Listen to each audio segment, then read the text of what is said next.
Selamat datang di Zona Film. Kali ini aku akan merecap alur cerita No Mercy, film yang dirilis pada tahun 2019 lalu.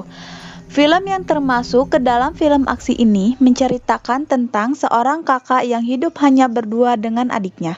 Pada suatu hari adiknya diculik. Dari sinilah sang kakak menjadi tahu kisah kenyataan pahit yang dialami adiknya di masa lalu.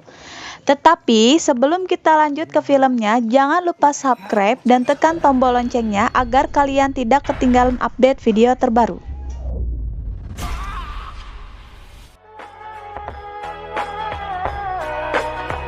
Yo, I ain't here for the money, I ain't here for the fame. Though it might be nice to own a jet plane, I'ma do it all for you. Come along and see it's true, but the world is pretty cold. You might need...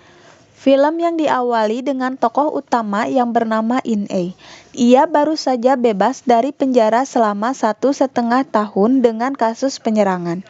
Pada hari itu, In-A pulang dan disambut oleh adik kesayangannya yang bernama Park Eun-hee atau Eun-hee. Di sini diketahui bahwa adiknya Eun-hee mempunyai keterbelakangan. Hari itu, Eun-hee sangat gembira mendengar kakaknya sudah bebas, apalagi sang kakak memberikan ia sebuah jepitan rambut. Sebelum tidur, In-a bilang kepada adiknya bahwa ia akan mengajaknya ke pemakaman ibu dan ayah akhir pekan ini. Akan tetapi, Eun-hee meminta kepada kakaknya untuk pergi besok ke sana karena ia tidak begitu suka sekolah. Lalu In-a menjawab dan menjelaskan kepada sang adik agar tetap terus sekolah karena sebentar lagi ia akan ada ujian kelulusan. Keesokan harinya, In-a mendapat sebuah kado kejutan dari adiknya, yaitu sebuah baju dan sepatu berwarna merah. Sementara itu, di sekolah, Eun-hee sering dibully oleh teman-temannya, maka dari itu ia tidak begitu suka dengan sekolah. Di hari itu, Eun-hee diajak teman-temannya ke suatu tempat. Ternyata mereka mengajak Eun-hee ke tempat karaoke. Eun-hee pun berkali-kali meminta untuk pulang, tapi salah satu pembuli itu meminta teman-temannya untuk melepaskan baju Eun-hee dan merekamnya. Video tersebut ternyata dikirimkan kepada teman laki-lakinya. Ternyata mereka berniat menipu seseorang, jadi Eun-hee akan dijadikan umpan untuk lelaki hidung belang. Mereka akan menghajar dan mengambil ATM para lelaki hidung belang dan menghajarnya, dan menguras semua isinya. Hal itu pun sukses dilakukan kepada beberapa lelaki hidung belang. Sementara itu, In-a khawatir karena adiknya belum juga pulang. Ia mencari adiknya kemana-mana, tetapi ia tidak menemukannya. Keesokan harinya, Eun-hee pun belum juga pulang dan nomornya pun tidak bisa dihubungi. Ia pun pergi ke sekolah Eun-hee, namun ia tidak melihat adiknya di sana. Lalu ia menanyakan kepada wali kelas adiknya tentang keberadaan adiknya. Namun dengan seenaknya menjawab wajar kalau jika ada siswa yang bolos sekolah. Dan wali kelas itu juga menyalahkan In-a karena menyekolahkan adiknya Eun-ke yang keterbelakangan di sekolah umum. Akhirnya, In-a pun pergi dari sana. Namun, tiba-tiba salah satu teman Eun-hee menunjukkan bukti video Eun-hee saat sedang dilecehkan oleh teman-teman bulinya. In-a pun langsung menemui teman-teman yang melecehkan adiknya. Mereka sempat menghindar, namun In-a menghajar mereka. Akhirnya, In-a pun pergi menemui teman laki-lakinya lalu menghajarnya, namun ia mencoba kabur, tetapi In-a berhasil melumpuhkannya. Lalu mereka itu menceritakan apa yang terjadi semalam. Jadi ketika mereka mencoba masuk ke kamar, Eun-hee sudah dengan seorang pria bertato. Mereka bilang akan melapor kepada polisi atas pelecehan kepada anak di bawah umur. Lalu pria bertato itu tahu niatan mereka. Akhirnya ia mengambil sebuah pisau lalu menusukkannya kepada kakinya sendiri. Situasi pun berbalik. Pria itu memberinya dua pilihan. Mau dituntut atas penusukan kakinya atau memberinya uang 10 juta won. Mereka pun menerimanya dan menandatangani dan memberikan dia uang 10 juta won dengan menandatangani surat peminjaman. Ternyata laki-laki itu adalah Hang Sanman. Ia bekerja di tempat peminjaman uang. Lalu In-ai pun pergi dari sana dengan bermodalkan kartu nama tempat Hang Sanman bekerja. In-ai pun berusaha menghubunginya, namun nomornya tidak aktif. Akhirnya, In-ai mencoba menelepon polisi, tetapi polisi bilang untuk memastikan adiknya benar-benar diculik atau kabur. Di sisi lain, Sang Man menjual adiknya ke tempat pijat plus-plus, dan kita diperkenalkan dengan pemilik tempat tersebut bernama Jung. Di sini, Sang Man tertarik dengan pistol milik Jung lalu ia membelinya. Sementara itu, In-ai datang ke kantor Sang Man untuk mencari petunjuk, tetapi di sana ia hanya bertemu dengan anak buahnya. Setelah menghajar anak buah Sang Man, ia mendapat nomor mobil yang Sang Man naiki, lalu ia pun mengambil penyetrum dan mobil dari sana.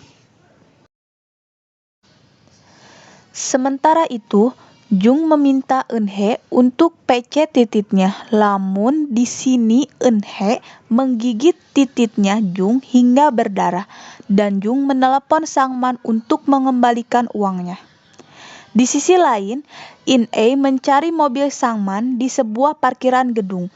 Setelah ia menemukannya, ia menunggu sampai berjam-jam. Pagi harinya, Sang Man keluar dan membawa mobilnya. In-ai pun dengan cepat mengikutinya. Lalu In-ai menelepon Sang Man dan menanyakan keberadaan adiknya Eun-hye. Tapi bukan menjawab, Sang Man malah meminta uang. Akhirnya In-ai pun menutup telepon dan menabrak mobil yang dinaiki. In-ai membuka pintu mobil Sang Man lalu menyetrumnya hingga ia pingsan. Saat bangun, leher Sang Man sudah dicekik. In-ai meminta kepadanya untuk mengantarkannya ke tempat adiknya. Tapi di jalan, Sang Man berusaha melawan lalu In-ai pun menarik leher Sang Man.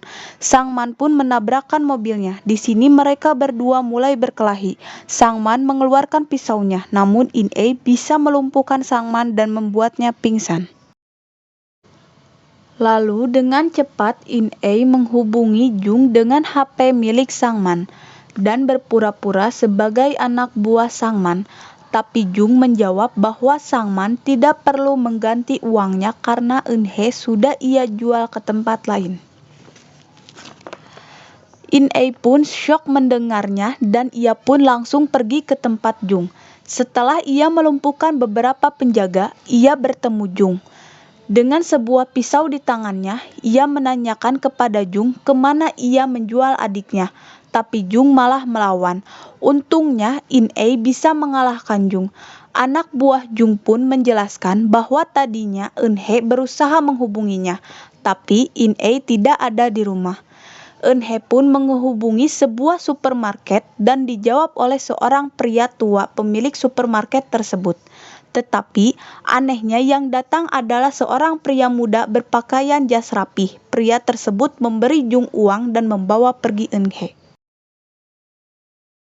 In-ai pun menelepon supermarket dan langsung pergi ke sana. Beralih ke Eun-hye, ternyata pemuda yang membawanya bernama Jung-wo. Ia meminta Eun-hye untuk beristirahat karena perjalanannya masih sangat lama. Lalu di tengah perjalanan, Jung berhenti di sebuah rest area. Kesempatan itu digunakan Eun-hye untuk berpura-pura tidur dan kabur menaiki bis. Jung-wo yang tahu langsung memberhentikan bisnya dan membawa Eun-hye. Eun-hye sempat meminta tolong ke penumpang lain, tapi Jung-wo dengan cepat bilang bahwa Eun-hye sedang sakit. Ia adalah kakaknya dan akan mengantarkannya ke rumah sakit. Tiba-tiba seorang pria menelepon Jung-wo dan memintanya segera mengantarkan Eun-hye menemuinya. Ternyata pria itu adalah Park Yong-chon. Ia adalah anggota Dewan Legislatif dan Jung-wo adalah tangan kanan dari Yong-chon. Sementara itu, In-ai yang sedang naik mobil dibuat jengkel oleh teriakan Sang Man di bagasi. Akhirnya, ia memberhentikan mobil di sebuah rest area dan menutup mulut Samang dengan lakban. tetapi sang man melawan dan ia pun mematahkan tangan sang man dan menutup bagasinya kembali. Tapi sang man terus berteriak dan mengancam ia akan membunuh In-ei. Akhirnya, In-ei berkali-kali menabrakkan bagasinya dan membuka bagasinya kembali. Lalu ia meminta sang man untuk keluar dari sana. Di sisi lain, Jungwoo membawa Eun-hye ke sebuah gedung yang belum selesai dibangun. Di sini Jung menceritakan kepada Eun-hye kenapa ia membawanya. Karena Eun-hye menghubungi supermarket Yongchon jadi tahu keberadaannya. Ternyata dari dulu Yongchon mencari Eun-hye untuk membalaskan dendamnya. Tetapi ia marah dan melemparkan gelas kepada Jungwoo karena ia tahu selama ini Jungwoo tidak mencari Eun-hye dengan baik dan malah menyembunyikannya. Di sisi lain, In-ei menemukan supermarket tersebut dan menanyakan tentang Eun-hye. Namun tetapi ia mendapatkan kisah pahit dan memilukan. Dulu In-ei dan Eun-hye pernah tinggal di dekat supermarket tersebut. Namun pria tua pemilik supermarket itu malah memperkosa Eun-hye. Istrinya pun syok mendengar hal itu dan langsung pergi. Lalu In-ei pun langsung menghajar pria tua itu. Ia mematahkan 3 jarinya dan menjepitkan sisa jarinya ke pintu. Lalu ia menanyakan keberadaan Eun-hye dan pria tua itu bilang bahwa adiknya meminta beberapa uang. Jadi pria tua itu menelepon temannya yang bekerja di sebuah foto studio. Lalu pria tua itu meminta maaf atas karena telah memperkosa adiknya. Tetapi In-ei tidak bisa menerimanya dan ia langsung menjepitkan tangan pria tua itu hingga putus. Lalu dengan cepat ia pergi ke sebuah studio foto. Di sini pemilik studio foto pun pernah memperkosa adiknya. In-ei pun langsung menghajar laki-laki itu lalu menanyakan di mana keberadaan adiknya Eun-hye. Pemilik foto studio itu meminta In-ei untuk ke sebuah bengkel mobil dekat sana dan dengan cepat In-ei pun pergi ke sana. Ternyata pemilik bengkel ini pun juga pernah memperkosa Eun-hye. Akhirnya, dengan palu besar ia menghancurkan tangan pemilik bengkel. Dengan rasa sakit, pemilik bengkel ia memberitahu bahwa Eun-hye sedang ditahan oleh Yongchon. Karena marah, In-ei pun langsung melepaskan pengait mobil dan menimpa pria itu hingga membuatnya tewas seketika. Akhirnya di sini kita diberitahu alasan kenapa In-ei ditahan selama 1,5 tahun. 3 tahun yang lalu, ternyata Eun-hye diperkosa oleh pemilik bengkel di mobil Yongchon yang sedang diperbaiki di bengkel tersebut. Yongchon jadi tahu karena CD milik Eun-hye tertinggal di mobilnya. Akhirnya, Yongchon pun jadi ikut-ikutan memperkosa Eun-hye.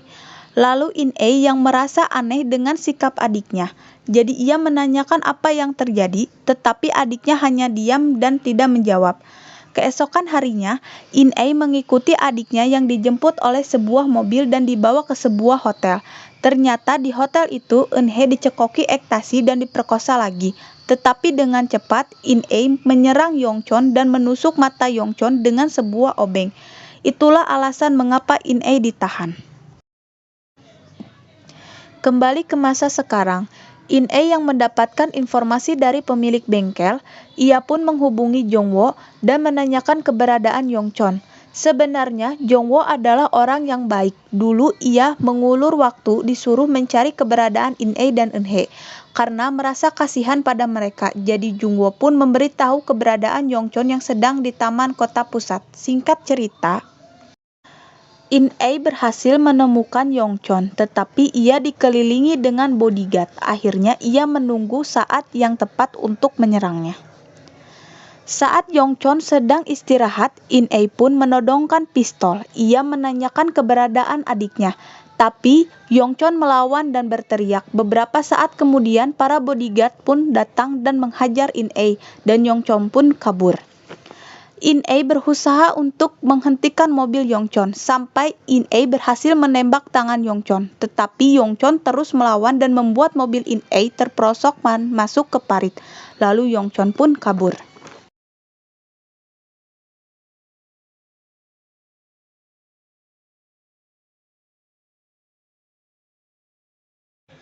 Dengan cepat, Yongchon menghubungi Jungwo dan memintanya untuk memberikan semua obat yang ada kepada Eunhye.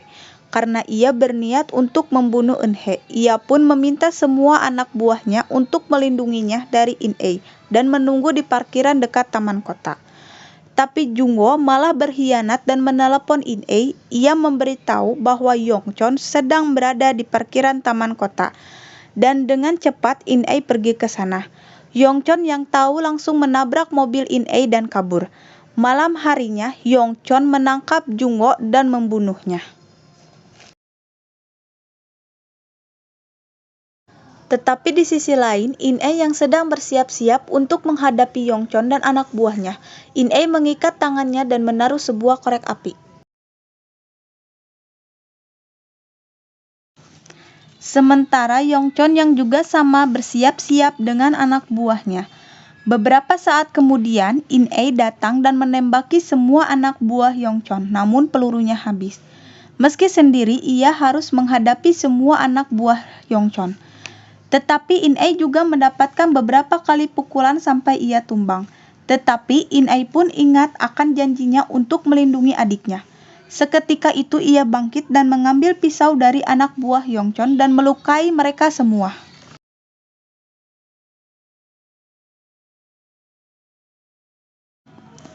Setelah membereskan mereka semua, In-ae pun pergi menemui adiknya. Tapi ternyata Yongchon sudah ada di sana dan ia pun langsung menyerang In-ae.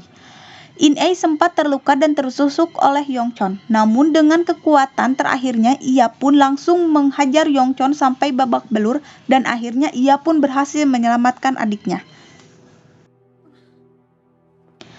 Dan film pun berakhir. Nah, itulah alur film cerita dari No Mercy. Jangan lupa like kalau kalian suka, komen, dan jangan lupa subscribe ya. Dah.